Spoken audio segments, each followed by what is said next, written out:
ভালোবাসো না, তাই তো অনুমতি দিচ্ছ না।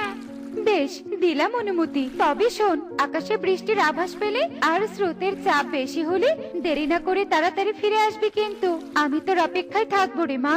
ঠিক আছে মা, আমি চললাম। লাল মাছ তার মায়ের কাছে বিদায় নিয়ে নদীর পাড়ে আসার উদ্দেশ্যে চলতে থাকে, আর কিছুক্ষণের মধ্যেই লাল মাছ নদীর পাড়ে চলে আসে। আরে বাহ, কি সুন্দর নদীর পাড়ের সৌন্দর্য! আহা, একদম চোখটা জুড়িয়ে গেল। আর সূর্যটাও কি সুন্দর রোদ দিচ্ছে। আজ আমি মনের সুখে এখানে ঘুরবো আর আনন্দ উপভোগ করবো।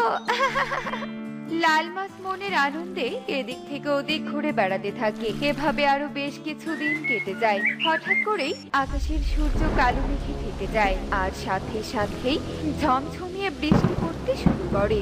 সেই সাথে নদীর স্রোত ভীষণ বেড়ে যায়। আয় হায়, বৃষ্টি শুরু হয়ে গেল। মা তো বলেছিল বৃষ্টির আগে ফিরে যেতে। এখন আমি কি করব?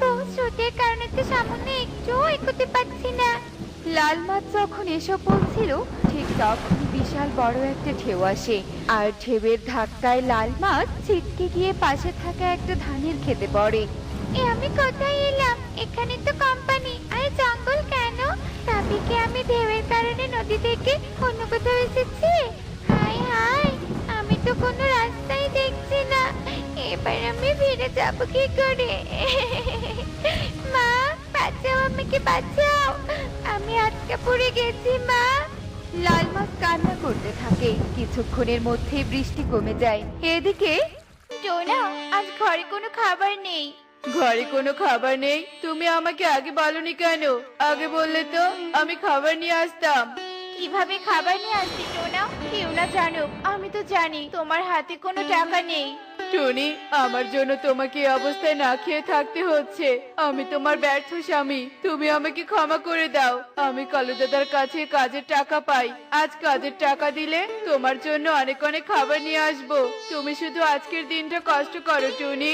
টোনা, অস্থির হও না, আমি মিনু মাসির কাছ থেকে কিছু খাবার চেয়ে খাবো।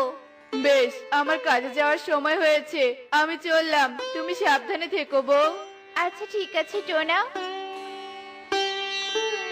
এই যে রায় বাহাদুরের নাতি, তোর আসতে এত দেরি হলো কেন? হ্যাঁ, আজ তুই সন্ধ্যা না হওয়া পর্যন্ত কাজ করবি, এই বলে দিলাম। দাদা, তুমি যতক্ষণ বলবে ততক্ষণ কাজ করব। তার আগে তুমি আমার বাকি কাজের টাকাগুলো দিয়ে দাও। আজ বাকি কাজের টাকাগুলো না দিলে আমি কোনো কাজই করব না। মগের মুল্লুক, তাই না? টাকা তুই সময় হলেই পাবি। যা, আগে নদীর পাড়ের ক্ষেতের ধানগুলো কেটে